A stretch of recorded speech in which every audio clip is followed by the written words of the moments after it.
Big fella, Well, what's going on?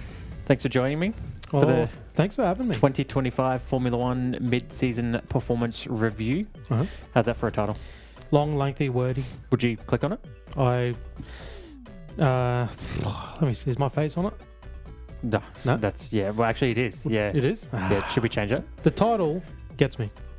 The face. The face, or Yeah, it's turn touch and you off go. a little bit. Touch Yeah. and go. All right. Let's put my face on there, maybe. Let's just play it safe, should Yeah. we? Yep. I've got the face for Spotify. You got the face for YouTube. How's that? Yeah, true. How have you found the season? Is this a season to remember? Well, let's hope so. The result will determine that. Mm-hmm. I mean, we touched on it a little bit last week. It's been a tough watch for the most part. Which is funny to say, considering that, like, obviously who we, going for is Oscar Piastri, and he's on top of the ladder. Yeah, of course. But the last couple of races have been a tough watch, and they've hurt me deeply. Yeah. But You're a sensitive guy. and yeah, Soft, big, sensitive. big, soft, sad, all sorts of any descriptive words you want. Yeah. But even the races he's won, like, and you've said it, they haven't been the most exciting. So, end result, we'll see as to how memorable it is. But yeah, the racing on track has been dismal. So Yeah, I probably tend to agree. I mean, I guess in as far as comparing it to previous seasons, and I don't know how many we've watched by this point, a dozen or so. It's probably not the most thrilling seasons. I mean, don't get me wrong, and it's better than the last. What is it? 23 with Max. Yeah, Better than that. That was shocking. That was like the bottom. Yeah, at least that we're coming was- up from there. That So was tough.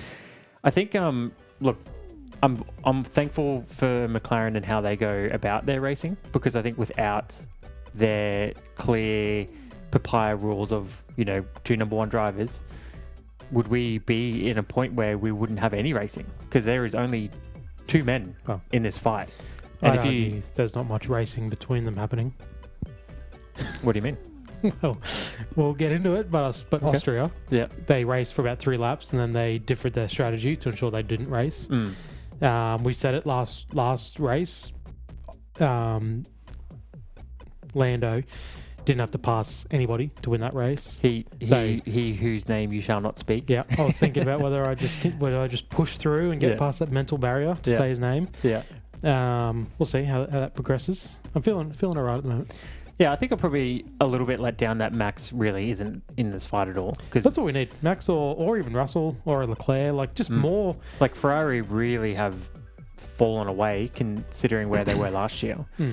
They were in the fight for the constructors. Now they're nowhere. They're definitely not in the fight for that. And they No. haven't even picked up an actual Grand Prix win yet. Yeah, that's right. It's only been George and Verstappen outside of the two boys in Papaya. So, yeah, I mean, it's a McLaren dominated season, and we'll take that because we're Oscar fans. Yeah. And hopefully it continues this way, but more in his favour.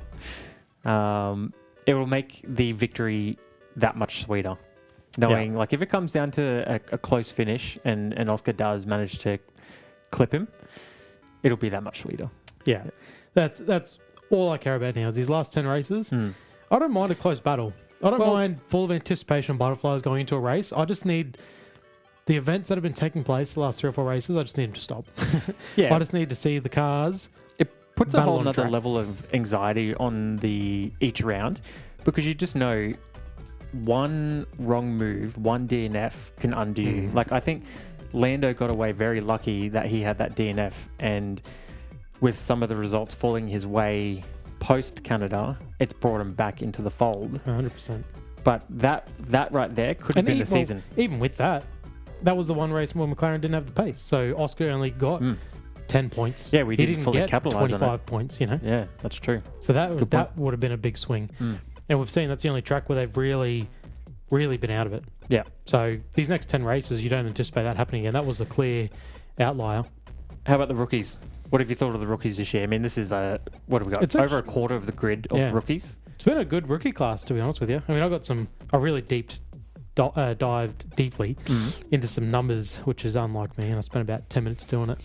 I think the only thing I'm probably most surprised about is the lack of crashing from the rookies. and in the field in general. Like we've had so many Grand Prix without a safety car and without incident. Which is funny considering how chaotic Melbourne started. Like Melbourne round 1 in the rain, lots of rookies, and it was just chaos. And we've seen 2 races since then where if they could just put the Grand Prix up 4 hours to avoid the rain altogether, they would. So that's half the reason. It sounds like that's what they're going to be doing from now on anyway. And again, we watched some highlights, and I forgot how bad that race was for the rookies. It was like, all right. All of them, pretty much, except for, Kimi, and even then he didn't have He had a spin in the race, so... Yeah, it's honestly a pretty solid rookie class. I mean, we spoke mid-season, like 6 rookies coming in. That's got to be one of the biggest rookie turnovers or, driver turnovers year on year for a long time. 6, that's like you said, over a quarter of the field. It's huge. And I think for the most part, they've been pretty solid. Every single one of them besides, what's his name? Lawson and Doohan. I don't know if Colapinto counts. Does he count?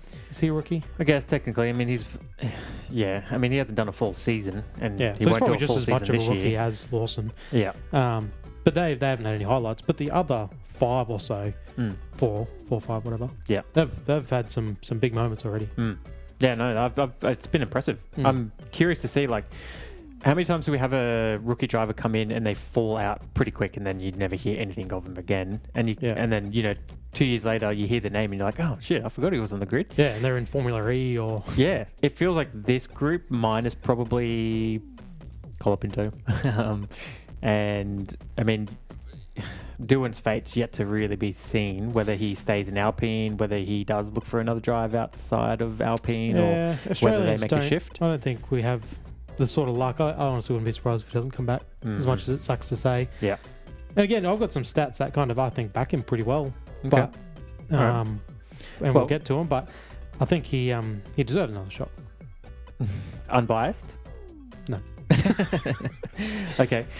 All right, well, if you don't have anything else to add, what we'll do is we'll get straight into the performance reviews. Yeah. So, what we are doing here today is we've got 5 categories. So the 5 categories are from best to worst, employee of the month, company man, on probation, final warning, and needs a lift to Centrelink. So I've got a wheel spinner here. That's rough. Yeah. Yeah. You know a little bit about that, don't you? Oh, come on. So I've got a wheel spinner here. So we'll draw the driver names out at random. Whichever name comes up, we'll sort of debate where we think they land on that list. Okay. Based on how they've performed thus far. Obviously, we're just past the midpoint. Well, that's the best time to do it, I think. Yeah, I Good mean, sample size. The winter break in Australia, summer break in the rest of the world, it's come not directly in the middle. So we have a It's surplus offset. of a few races. Yeah. The Michael Kelso maths. Yeah. Maths. Yeah. But good way to just see where everyone sort of lands. Yeah. So I think, and again, with my notes and the way I've attacked this, 14 races is good sample size. Yeah, oh yeah, definitely. You see, you really pick up on once a lot upon a of time that was a full season of races. Yeah. You really pick up on a lot of trends, and I'm keen to get into it. I'm very I can see a lot of mumbo jumbo on your page, a lot of numbers. I don't know if I'm going to actually understand this when I actually start talking. Math is definitely not your strong point, so I don't know how you're going to even decipher that yourself. But good luck. Just don't fact check it, Chris. Don't fact check it. Yeah, that's the most important thing. Chris doesn't fact check anything. He doesn't double check anything. This is why we keep running into. Take my word as gospel. Yeah. Don't question it. Yeah, don't question it. Don't second guess it. All right, so we'll go to the first driver. So so let me get the show. I'm seeing no notes. No, I'm just gonna wing it. Just kind of how I go about life. I just roll with the punches. Just send it. I like it. Just go full send. Yeah, because we have to agree, right? We have to agree where a driver ranks. That's the whole point. We have to agree where we put them, and then where we put them is final. And obviously, like with F1, they have a driver ranking system. The points that's based on points. You know, so you can. But I think that's. Like you could, we don't want to just go, the best driver was the best, the driver who had the most amount of points. Yeah, and obviously we've got 5 Everyone ranks, wants me to buy some Mercedes merch.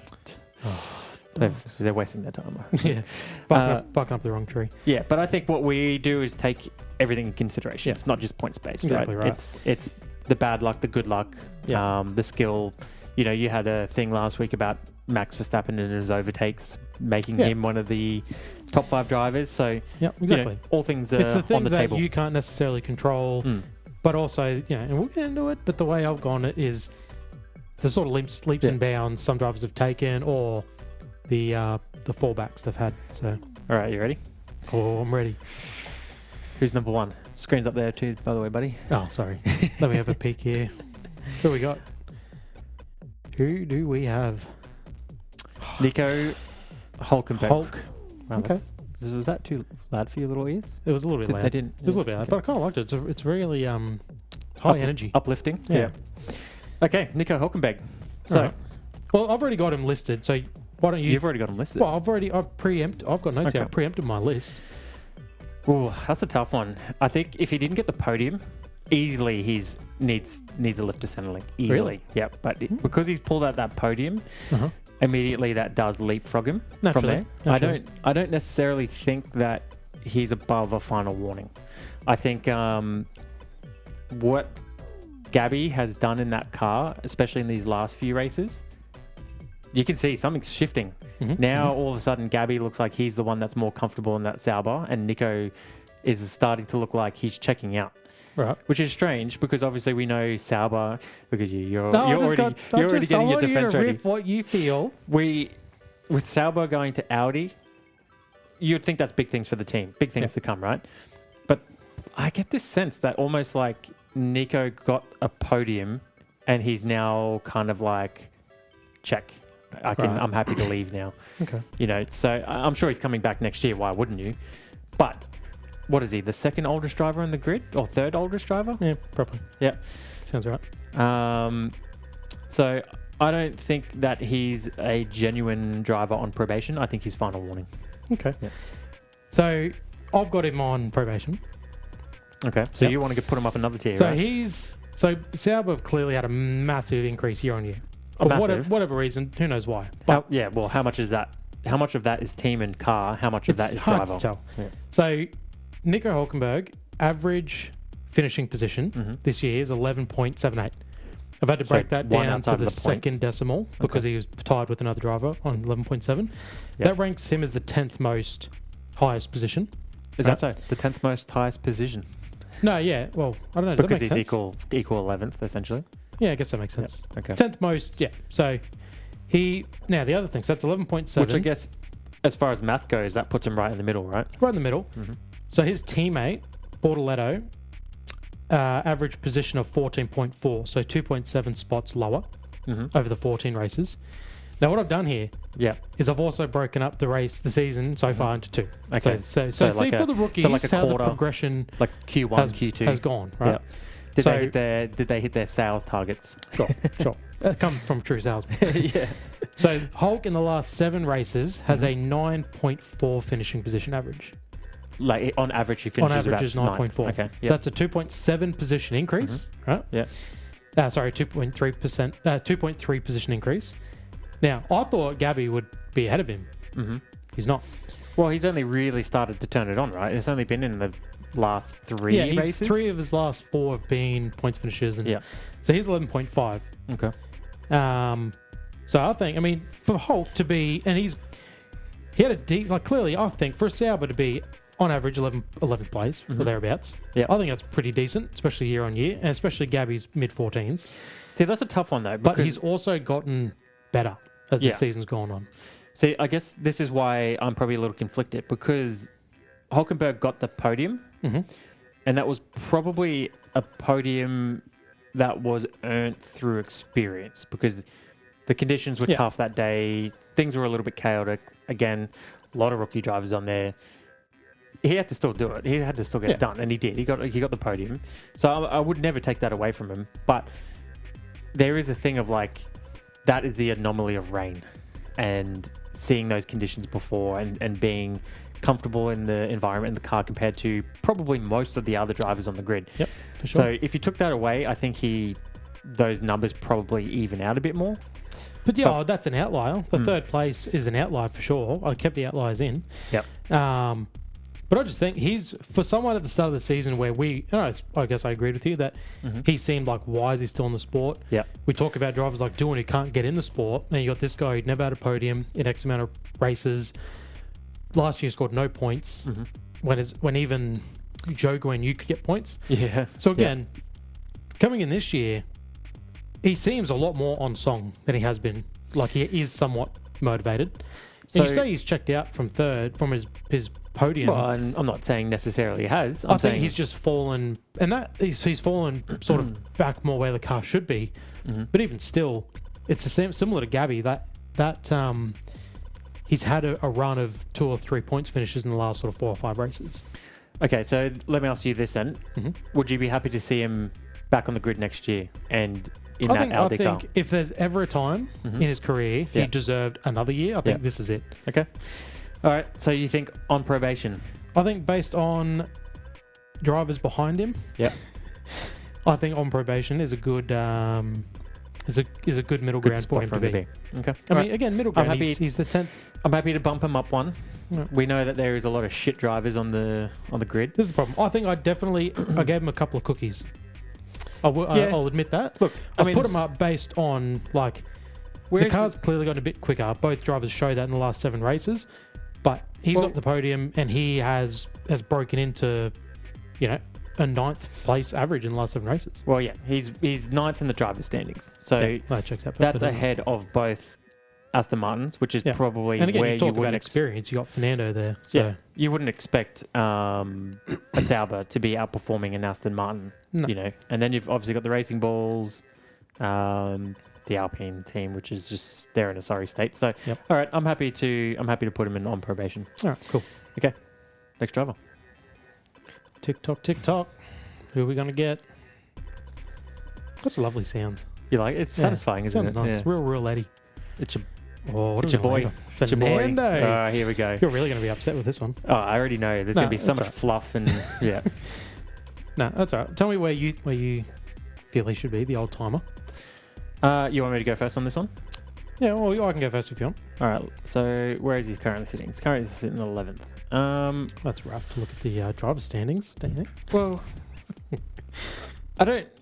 I'm not as big of a Fernando fan as you are, so I definitely don't pay as much attention to him as you do.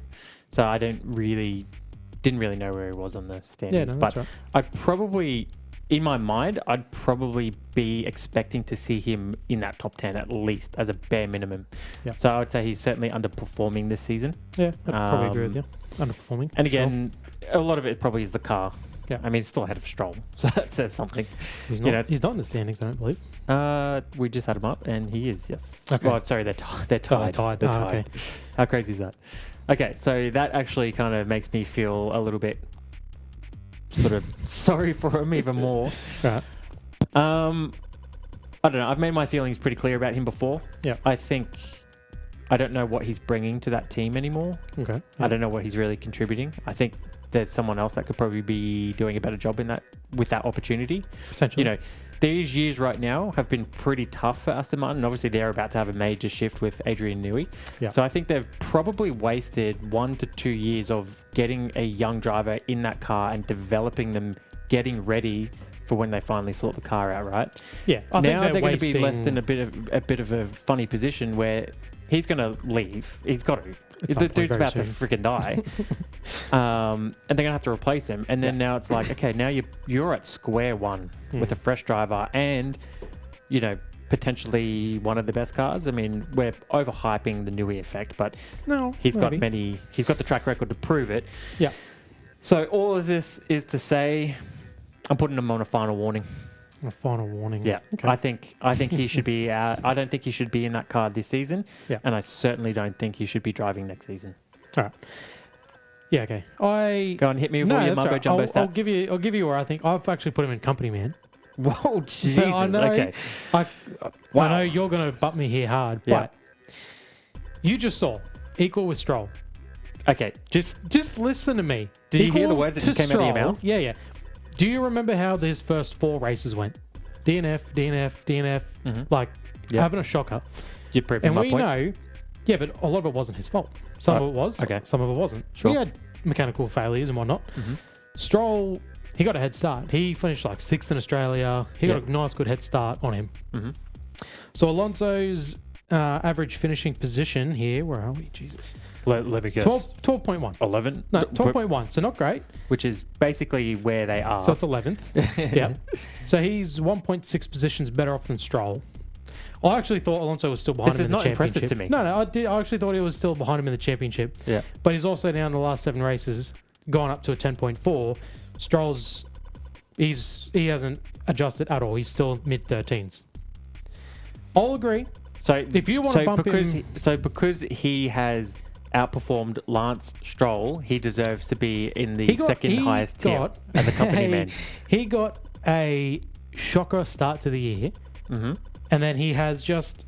But how much of that is, again, not driving to the conditions? Like, you think about his crash in Australia. Yeah. Oh, no, there's definitely a couple that aren't his fault. But he had a mechanical failure a Monaco. Mm-hmm. He had a mechanical failure in round 2 in China. Yeah. So he's had a couple of... So, like, not his issue. Mm-hmm. Like, he didn't... I don't have my notes for the position. I wrote all the positionings down. He didn't have a points-paying position for a long time this season. And then he's reeled off 5 out of the last 6 or something. He's just putting his season together a little bit. But I will agree, I might have put him a little high. I thought he was behind Stroll. Okay, so the problem we have in the championship still by a couple. Yeah. Is if we put him on probation, he's equal with Hulkenberg. And I don't think that is fair to Hulkenberg. Really? Well, we just had a discussion about how well he's been doing. Made him piss away? Well, that is a good point. He has a podium. He's higher in the driver's standings, and he's in a Sauber, which arguably is the worst, more underdeveloped team / car. So I feel very strong about a final warning. I'm happy to settle on a probation, but I'm not, I think the first chance I get, I'm firing him. I think one slip up, he's gone. 2 of these drivers straight on probation off the rack. It's a little on the risky. It's on the fence for sure. Yeah. It's also risky business with some of the drivers we have coming through. My problem, like, we can bump him to final warning if you want, but just looking at the drivers I've got on final warning, I do not want to bump any of them up on probation. That's my drama. Well, they don't necessarily have to be, but how do you know that I won't bump him down to Centrelink? I'd like to think we put 4 in each. Nah, they just go where they go. Go anywhere. Yeah. We don't have to even it out. Okay. Well, I wish I knew that before. Far out. That's changed. Does that really change everything? It changes everything, man. Nah, I think all right. Because, like, there's not going to be 4 drivers that are probably worth Employee of the Month, right? You don't reckon? I don't think so. Okay. But probably not. Yeah. All right. I think you're overthinking it. No. I wish we knew the rules before. You should have told me. I've just come over and we've come in and recorded. Let's restart, Chris. No, jokes. You know I don't like to do things to us. What? No, all right. We can bump him down to final warning. I'm happy with that. Are you sure? I think I oversold it. I know how much this is going to cut you. No, well, the thing is, like I said, I thought he was like behind Stroll 5-6 points. So I'm like, he's got a better average finishing position for a car that's not going to be fighting for points every race. And I think this is where what I've got can be considered slightly interesting, is the out of the points finishing places. Because obviously you got your Piastris and your Norrises and whatnot that are going to have high finishing positions. Yeah. But the points only go to 10. So the drivers that are battling from 11th to 20th for non-points paying positions is where things can get a little interesting. I still think the biggest thing for me is what value is he bringing to Aston Martin, and are we seeing that? I think you're underselling his value. I think you say that they should have got rid of him and allowed a young driver to develop. Who's going to develop that young driver? Lance Stroll's not going to develop that young driver. I think Lance Stroll is the problem in that team. I think Alonso, if they paired, and I don't know what he has... But you have to prepare for the future, right? Because look at what's going on at Mercedes right now. They've got this whiz kid in Antonelli. At first, he had a shit hot start. But you could argue George needs some development still. But and that's right. And he spent how many years in Williams, right? And he's still not really kind of on the level of a Verstappen or whatever.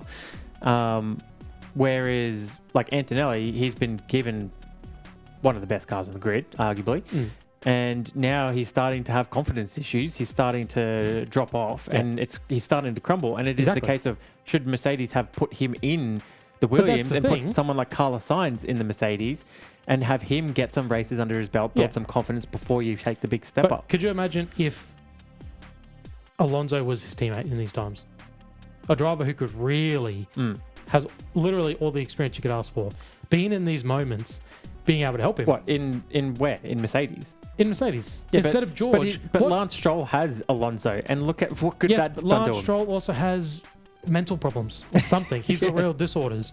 So I'm just saying, I think Lance Stroll's a problem in that team. You say he's got, like, Alonso's a problem. I think if they got Antonelli in that car, develop him for the future, an up-and-comer, and allow Alonso to help nurture him into where he needs to be, along with... This is all very fascinating stuff.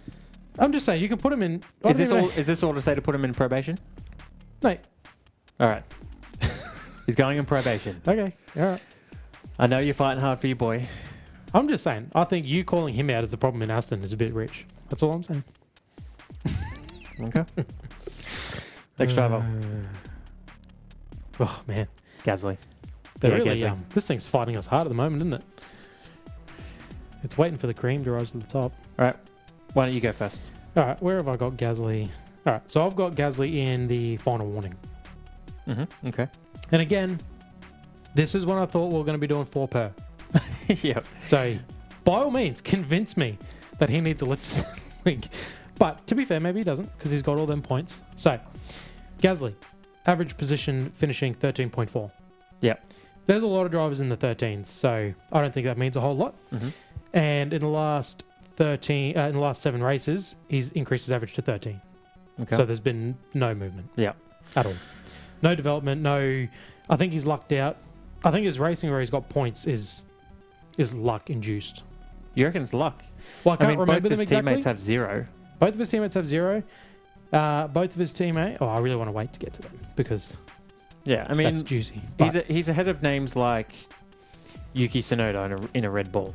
don't start that. We know that. He's We know ahead the of issues with that. Carlos Sainz in a Williams. He's ahead of Liam Lawson in a Racing Bulls. Yeah. Well, what's the points? 20. Like, he's even with Liam Lawson. Yeah. And I think that racing... Like, I do think that Racing Bull's a better car. I don't think Liam Lawson's a better driver. Mm-hmm. So where do you want to put him? Yeah, I think mind final warning is fine. Yeah, I think he's probably doing as much as what he can do in that car because that often The car is clearly it. does look like the worst one on the grid. Yeah. I can't believe he's got 20 points. Yeah, it's actually impressive, and that's I think that's why I feel a little bit jaded in the sense of I almost want to bump him up because of that's a rough gig right now. But I'm happy with a final warning. Yeah, no, you're right. You're right. I had him there.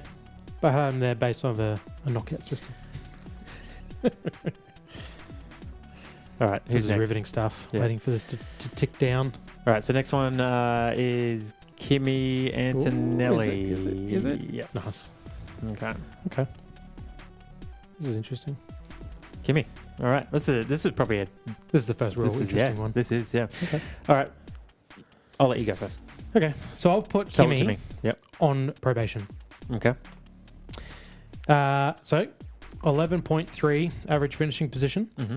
His teammate George Russell is 4.7.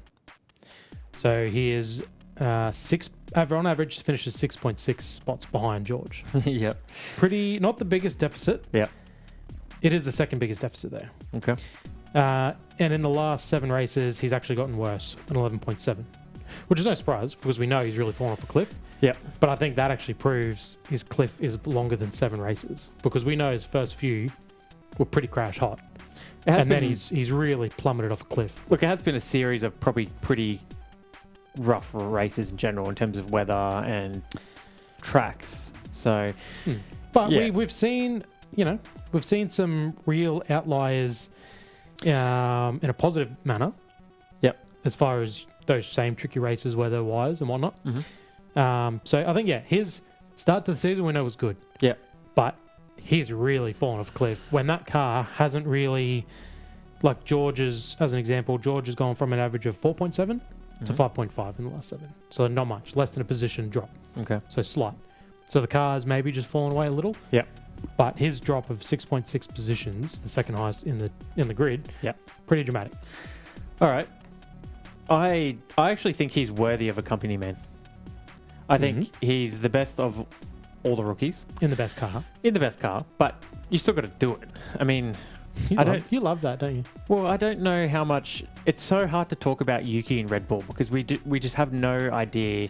Is it driver? Is it car? Well, I think we've got proof it's the car. I mean, we saw. But you still got to look at Max, and I know Max is a but super where's freak. Max gone from winning 23 races in 2023 to last year winning the first 8? But and then we saw it. We saw the car fall away. Well, without getting too hard into it, Yuki hasn't scored any points with Red Bull.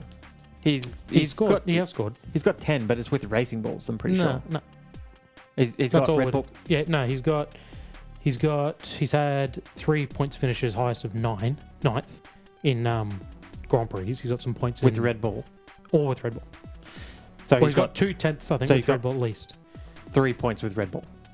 Or something thereabouts. Something like that. Okay. Don't get me wrong, not up to the max level. Yeah. So anyway, all this is to say, Kimi is 7th in a championship. In his first year as a rookie, I think that's impressive.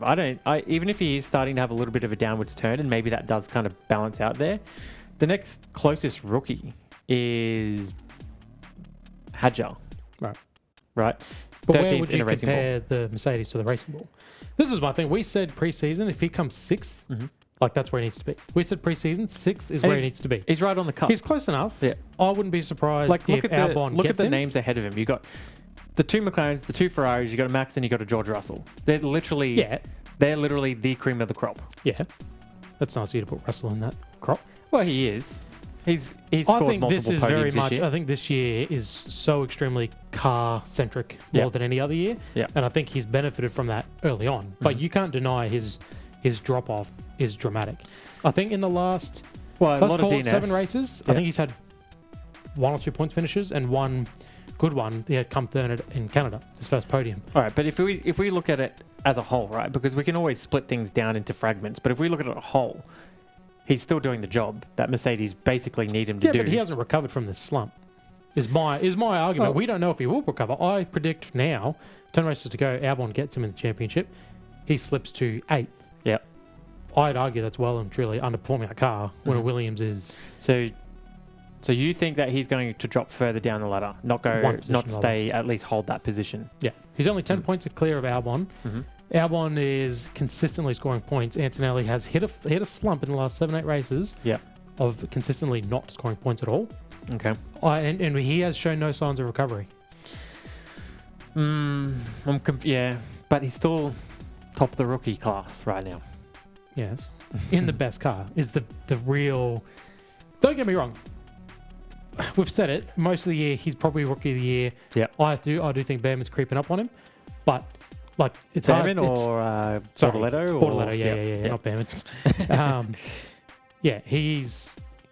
There's no denying his form at the start of the year, but we just need to see now. This is the important thing. Can he get back to that? So probation then? Probation. Yeah, I think so. Done. What was that? Do you agree? Or do you think we're being a bit rough? I think we're probably being a little tad bit rough, but I can understand the downfall in the last half a dozen races. So, see, because now we've got Gabriele Bortoletto now. So now we've kind of got the reverse of the Kimi Antonelli.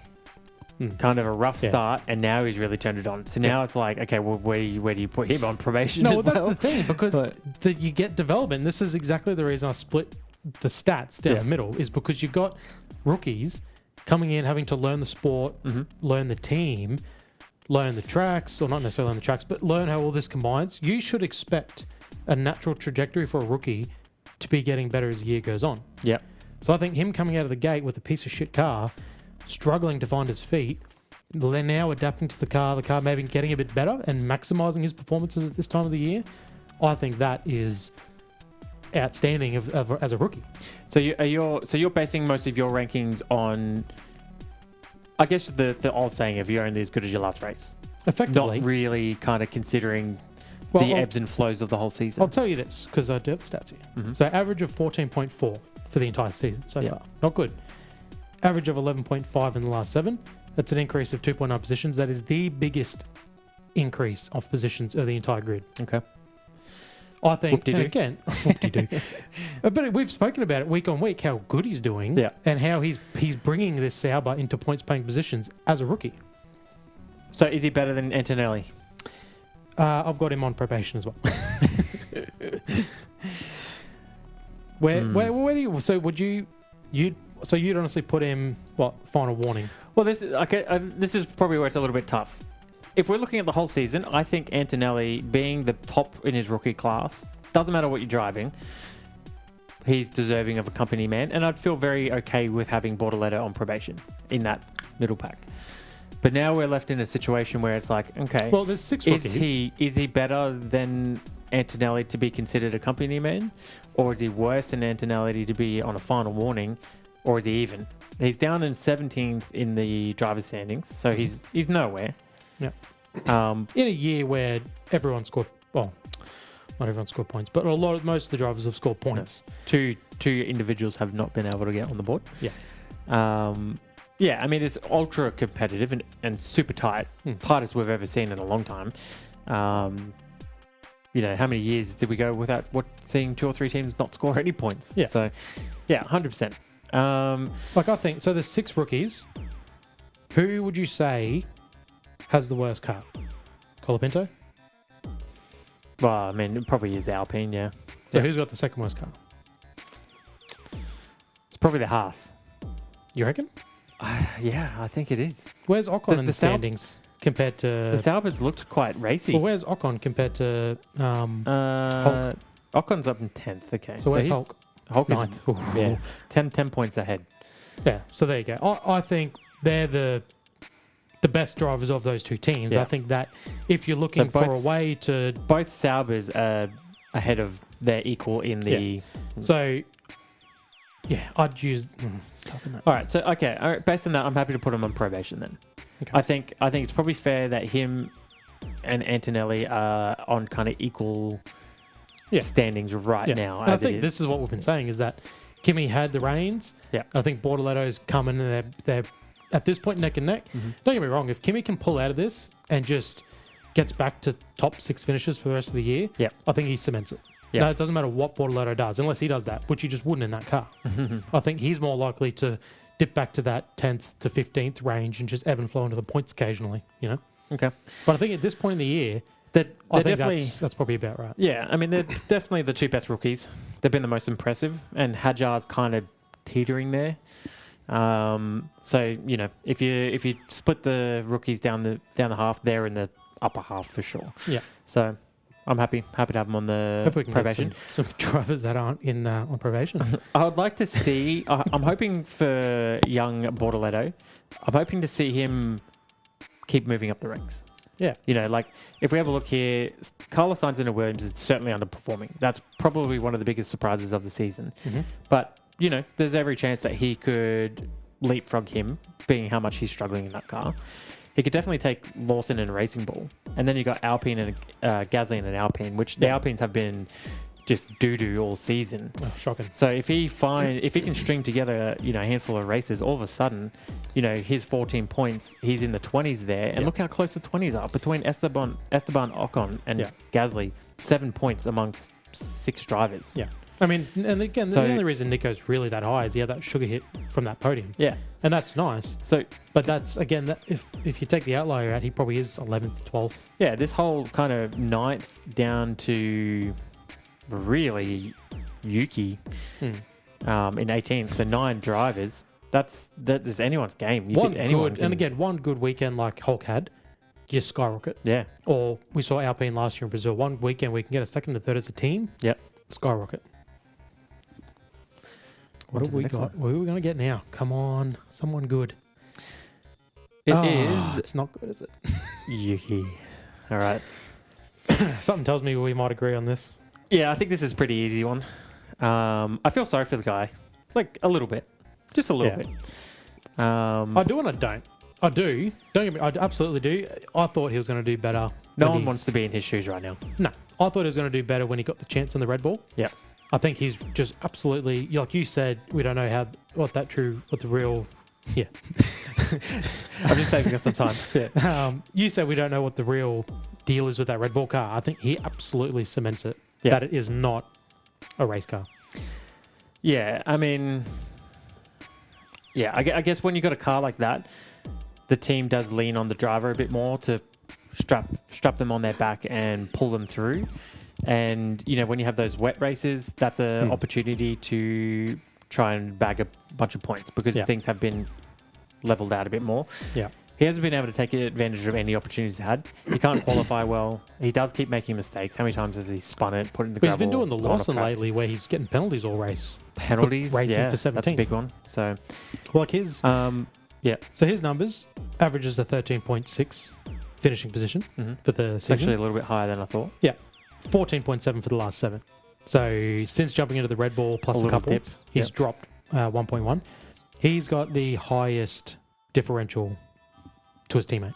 Yeah, well, which is no surprise at all. Yeah, 8.5 positions lower than Max's average. Yeah, that hurts. That's not good. All right, question for you then: should he be on the grid next year? Do you expect to see him on the grid next year? And does he deserve to be there? That's tough. Can you put him back in the Racing Bulls? I know they did for Daniel Ricciardo, but you can't put him back in the Racing Bulls. He was at the Red Bull family, even though he left. They kind of welcomed him back. I don't think he can go back to Racing Bulls because you can't just keep doing this. They've got Lawson, who don't like the guy, but clearly the Red Bull thing wasn't his fault. So you can't just kick him out. You cannot kick him out of the Racing Bulls for him. They're definitely, if they keep Hajar, they're definitely not going to get rid of him, obviously. Yep. I don't think it'd be smart to put him in to the Red Bull. Okay. So I don't think that switch would be a smart move either for his development. So what are you doing with him then? I think he's got to hope Aston Martin open their doors for him. You reckon that's his only chance of being on grid? Yeah. And do you think he deserves to be there? I think he deserves a shot. I think he showed real gains throughout his years in the sport where he was good last year in the Racing Bulls. Better than Daniel Ricciardo, as much as it really hurts to say. Yeah, well, that's true. Daniel Ricciardo, I think he admitted Daniel Ricciardo helped make him better, but he got better. And for those 2 races in the Racing Bulls this year, he showed he deserved that Red Bull seat as much as the Red Bull seat didn't deserve him. So I think he deserves another shot. Unfortunately, in this sport, I just feel like unless he's going to take another year in that Red Bull, which who knows, they might do, because what else are they going to do? I don't think drivers are lining up for that seat. It's really hard as well to know how much this hurts you in terms of sponsorship, your image, every week is being just hammered. So then, if he's bringing in money from Japan, I'm sure that they're not turning their back on him. Yeah. But then there is that thing of the sponsors want to fork out big money for him, or are they now starting to look for another opportunity as well? Luckily, Red Bull don't need. No, Red Bull don't, money, but he does, right? If he's going to try and secure another drive, and then he's got the Honda backing. This is the thing. That's exactly what I'm talking about. A Honda looking at him, thinking that he's still an A1 driver, bring him in or keep him on the grid. Yeah. Or are they looking at who else is around? Who else is coming through F3, F2? Yeah. Well, again, you've said it all year where Lawson had 2 races in that Red Bull, and the spotlight was shining on him so bright, it was pretty awesome. And then Yuki's gotten in it, and he's done 12 races, quiet as a mouse. No media talk. His seat is not hot. Nothing. Yeah. So I think that might be saving a little bit. There's a very good understanding of what that car's capable of. It's almost like Formula One are protecting him a little bit because they know it's kind of a bit of a shit show. Yeah. And they're just no screen time. And I think this is the reason I don't feel so bad for him, is because he might be the one person who can sidestep that Red Bull seat, get there and survive, and move on with his career. On that note, moving on. That's where we put him. He needs to lift a Centrelink, the poor fella. Yeah. All right, who we got? It's our boy. Nice and early. Mr. Piastri. Where do you have him? Where are you thinking? Can we add a 6th category, above Employee of the Month? Yeah. No. Well, we could add the Oscar Piastri category at the top. Yeah, true. Pretty obvious, isn't it? Employee of the Month. Is this a biased opinion? Are you going to sell me on a biased opinion or an unbiased opinion? Honestly, I didn't even think we have to really talk about him much as I love talking about him. I mean, the results speak for themselves. It's pretty obvious where the top people are going to end up. Yeah. I mean, it's been so fun to watch. It really has been such a joy this season. It's been a huge difference from anything we've seen in the past. Yeah, I mean, last year we got a little taste of it, and that was exciting. And that was where we started having decisions of should we do a podcast? Like, this is exciting. We want to be a part of it. We're very much invested in this. Like, we just love talking about it. So this year has just been like every race weekend I've just been so stoked for. And it's because we've got someone very talented who's leading the championship, and he looks steady. Like, the thing about Ricciardo, and like, I love Daniel Ricciardo. I do miss him. Like, anytime I see stuff come up on the feed, I miss him, and I wish he was still in the sport, even if he was in a lower team, which he clearly didn't want to do. But staying up and watching Ricciardo definitely came with a sense of anxiety. It was like, what's he going to go through tonight? Yeah. You hoped, you prayed for a win, you prayed for some luck, you prayed for the top guys to crash. That was always the thing with his career. He could win on luck. It was hard for him to win on merit because he just never had the car. Yeah, and I don't blame him as a driver. I mean, towards the end there, he definitely lost his edge and wasn't the last of the late breakers anymore. But keep that in, Chris. But as a direct comparison to Oscar, he's got the car. Everything's lining up. He's got the car. He's got the manager. He's got the team. See, he's got the team skill. Is what's really, and I know this is recency bias, and I'm still not over it. But that's what scares me. You talk about anxiety and there being a lack of it at the moment. But when I say team, I'm not talking specifically about Zach Brown. I'm talking about, like, he looks like he's surrounded by, like, the mechanics seem to do a good job. We don't see too many errors. We've seen some pit stops have been, but the pit stops have probably been pretty even generally between them. Yeah. The strategy has been the safe strategy. It's been the way that things should go. He's just been unlucky that someone has had a no risk, I'm all in on he's nothing. Been unlucky that he's qualified well and he's had to go on a particular strategy because you have to try and win the race. Yeah, it's that thing. When he qualifies well, he has to take the safe strategy, and when he hasn't qualified well, he hasn't had the luck that he who shall not be named has had to make those same sort of moves. He's been on his tail, like, trying to get past, but the way lap traffic and it's whatever it is. It has been weather. That's the thing. If he wins this year, when he wins this year, it's going to be like a release because it's not going to be like when he won 3 in a row, and then when he got to a point where he was like, it'll certainly 20 points in the lead, and you're like, easy, like this guy, easy. Now, through no fault of his own, come to the back end, if he does end up winning this whole thing, it's going to be like, wow. Like, he had to really cop it. He had to cop some real shit. Yeah. And for Lando, for car 4 to not get it done with everything he had in his court, it's going to be huge. Look, I do enjoy Drive to Survive just because I love F1 content. Love the drama. No, I love F1 content, and I love getting another look in places we don't tend to get to go, which Netflix have that access. Yep. So despite the narratives that they thread and the drama that they build up and the way that they paint the sport, overlook that. Next year, if he wins it, I'm going to be so stoked. I'm going to be so stoked to watch it, to have that, like, everything pieced together and go back and remember, remember Silverstone and that bullshit. And that's the thing, watching the drama after the season, and it's been genuine drama, watching the drama and knowing, doesn't matter. Yeah. Doesn't matter, we pulled through. But if Lando Norris wins, I'm throwing my Apple TV through my screen. Unsubscribing from Netflix. Yeah. So real quick, Piastri, average finishing position of a 2.4. That's... What's Lando's? 3. Bang on. Yeah. So he's got a 0.6 better finishing position. Yeah. In his last 7 races, that has increased to a 2.1. Even with the losses to Lando. Yep. Yeah, right. And Lando has gone backwards to a 3.7. That includes his Canada DNF. I've counted it as an 18th, as with all drivers. Their DNF, I've counted them, so they don't get away with it. Yep. And their McLaren's tie for the closest team out battle with Haas, believe it or not. Right. Oscar's lowest finishing position is a 9th. Besides that, a 4th. Every other race has been on the podium. Only driver to finish in the points every race. Still got that streak going too. I love it. I think he's kicking goals. Yeah. That is what's really, like, keeping me steady. He's getting better as the year goes on. Esteban Ocon. Back in the weeds. From the highest of highs to the lowest of lows. Yeah. So where's Lauren Mueller's driver ranked for you? It's funny. Whenever it comes on, it still takes a bit of getting used to. You're like, oh, wow, female on the headsets. Like, you just not attuned to hearing it. Yeah. Where does he sit? Again, one of those drivers I don't think much about. Where is he on the he's 10th. Like that's See, if you ask me where is he, I would have said like 17th, 16th. Yeah.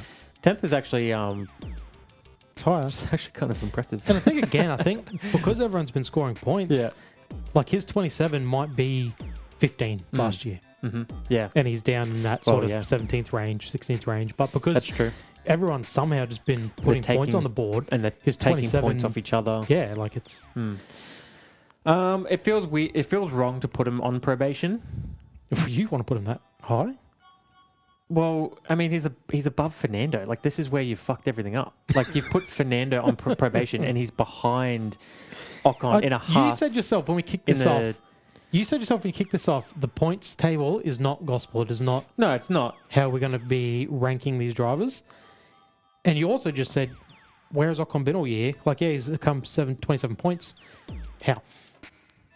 Like, I mean, again, with Alonso, I don't feel bad at all by putting him on a final warning because I actually had him in needs lift to center. Wow, that low. Yeah, okay. I don't think I'd put him that low. I think that's probably a little harsh. Yeah, you're probably right. I mean, he's averaged 12.5, and in the last 7, he's averaged 12.2. So there's been no progression. And his teammates very similar, 13-1 to 13-2. As I mentioned earlier, they've got the tied closest teammate battle. Yeah, I think that's probably why I had him so low, is he's not pulled away from his teammate at all. His rookie teammate. Yeah, I guess there's something like that. Haas does look pretty good this year. Yeah, like is he maximizing? If Behrman can achieve something, anything in that car that is not great, and he's a rookie, and Ocon, and we've seen the other drivers. Hulkenberg's pulled away from Bortoletto, Russell's pulled away from Antonelli. Like the pros in the team are pulling away from the rookies as they should, whereas Ocon has failed to do that completely. Yeah, okay. If you want to use that as a basis as your argument, I'm happy to go with that. I mean, someone needs to lift a Centrelink. Someone needs to be down there with Yuki. He's not. He doesn't have the money for an Uber himself. Don't worry. I think there's going to be plenty of drivers sharing that carpool. Yeah. No, I'm happy to put him a final warning. I do think, in terms of like the guys on probation, Hulkenberg probably deserves to be above him. Bortoletto with his late form, not his whole season form, but his late form, as we've sort of specified. Kimi in general, and then you had to have your guy there. So he was. Yeah. So where have you put him? He's on final warning. Okay. Yeah. Esteban. Yeah. Okay. Charles Leclerc. All right. This is an interesting one. This is interesting. Okay, right off the bat, I will say it probably makes sense to put him in as a company man. I could be convinced he could be Employee of the Month. I could be. I mean, he just put it on pole, like out of nowhere. Yeah. Everyone can talk about wind, but like, dude just put that thing on wind. Yeah. Change of wind. Yeah. Dude just put that thing on pole out of nowhere. No one was expecting that, especially where Talking his about teammate was. Form, and you want to put him on Employee of the Month. No, but then you look at also the race itself until he had damage. Yeah. He looked like he was going to hold off Piastri. That was impressive. So I think he's had a rough season. It's just a classic Ferrari season. I do feel for the guy, but he seems to be a sadistic son of a bitch, and he just loves it. Loves the torture. Yeah. I think it makes sense he's a company man. I think company man. He and the reason I say that is because we don't want to put I think there's a lot of drivers coming up that we're going to be putting as Employee of the Month. Okay. I don't think you can put that many drivers up there. I think that's a pretty special tier. I think that. Well, I guess it's where I'm coming from is I do think he is world championship material, and I think he can. I think he can do it. And I hope one day he does. I mean, even as Piastri fans, sure he can't win the next 12. I'm sure he can't win them all, but I think it would be a great shame if Charles Leclerc doesn't. Yeah. Now, we mentioned last week he had one win conversion from his last 16 poles. No. So I don't know if that speaks more of him having great pace as a driver in qualifying, and then I think it does. I think at the end of the day, I think it shows that he's fast. He's got what it takes to do it. He just hasn't had the car or the luck or both to get it done. And as far as him sticking out Ferrari, I don't think it's going to give him a championship. No. No. So I think he's genuinely world championship material, but he would have to move and like take a Mercedes seat or take a Red Bull seat or maybe an Aston Martin seat if they become competitive. Somewhere that they'll give him a good, reliable car and a team that doesn't crumble under stupidity. Yeah, simple pressure. Yeah. All right, so I think he's a company man. So he averages 6th, which is actually probably a little bit higher than I thought. So yeah, actually lower than I thought. And he's averaged 4.8 in the last 7, so he's had a real increase. So What surprised me is we've all shut on Hamilton about his year. Yeah.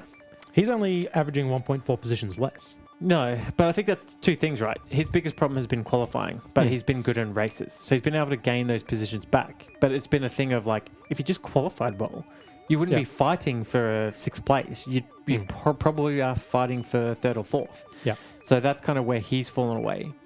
And both Ferraris in the last 7 have increased 1.2. So I think that probably shows the car has improved a bit. Yeah. And the fact that Hamilton hasn't made any inroads on Leclerc probably shows that he's just that step behind him. So I think Leclerc clearly suited to the car better. Yeah. They've also only both had 2 non-points finishes this year, which also surprised me. That's pretty... Yeah, that's like, pretty impressive. I feel like you think of Hamilton's year, and I know we're talking about Leclerc, but Hamilton has just struggled. But he actually hasn't seemed that far behind Leclerc. So again, I feel like Leclerc should have pulled away from Hamilton a little bit more than he has. Okay. I feel like he's perfect company man level, where he's just not quite... He hasn't got that race win. Even George has managed to do that. Company man's easy slot for him there. Next one. Still got a lot of drivers on this list. Yeah, we've gone through the crap ones. That's the problem. Georgie boy. George Russell. Yep. Okay. Where do you think he deserves to be this season thus far? Look, I had him as company man, but I actually feel like maybe he might deserve that Employee of the Month slot. Okay. Sell it to me. Convince me why. Well, I'll give you the numbers because I got him. So averages 4.7 throughout the year. Yep. He's 6.6 up on his teammate, as I've already said. Yep. He has slipped away a little bit, 5.5 in the last 7, so 0.8 increase on his position. Okay. But I think we've said it all year. For the most part, he's just been the third guy. The guy generally, and it proves he's the third highest finishing position on average. He's been the one closest to the McLarens to not pick up the pieces because the McLarens haven't really left anything behind. Yep. Besides Canada, and he got that race win done. Yep. He's been the guy close enough, and I think he'll take 3rd position in the championship by the year's end. You think he'll pip Max? Yeah. It's going to be a good battle between them. Like everyone's going to be focused on who's obviously going to win the championship because but there is a real battle for who's going to be 3rd. You know. Yeah. He's obviously back against the wall. 10 races to go. He doesn't have a contract for next year. Like, it won't happen, but realistically, there's a chance he's not even on the grid next year. Like, that could technically happen. So, back against the wall, and he's performed well. Okay. Yeah, look, I can be convinced of that. I mean, the Mercedes is definitely not a McLaren. So, he's fighting with one hand behind his back. Yeah. But he's got to be well. the best of the rest. That's the thing. He's fighting for the best of the rest. Yeah. I would be happy to put him in there. I think that's fair. I mean, he's snagged a win. How many podiums has he had? He's had quite a few. He's always been there. He looks very comfortable, and he's in a very uncomfortable situation. Yeah. No contract, fighting for his life. And he's having the best season he's had. Well, yeah, he is, yeah. You know, he's got the Ferraris between him and Antonelli. Canelli. There you go. Nickname. I like it. Yeah. And by a good margin, too. He's got over 100 points on Antonelli. So, if you're talking about the number one driver compared to the number 2 driver, you know, he's definitely not looked silly compared to Antonelli. And again, I think that's fair. Yeah, if you wanted to put any blame on the car for Antonelli's fall off, I think George proves you can't really do that. Again, he's fallen off 0.8 of a position, so the car maybe it's fallen off a bit. Yeah. But not enough to explain Antonelli's nonsense. So yeah, if it was the Mercedes of 4 years ago, 5 years ago, he probably is fighting for a championship along with the McLarens there, right? Yeah. So it feels crazy to put George up there, but I feel like he's been a step above Leclerc. If we want to look at that, Yeah, he definitely has, and he's been right in that Verstappen cut for sure, and he's no easy fight. No.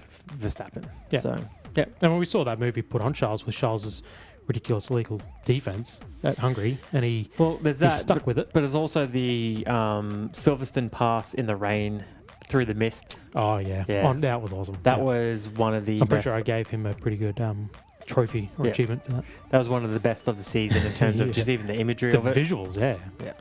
So I'm happy for him to be there. Congratulations to George.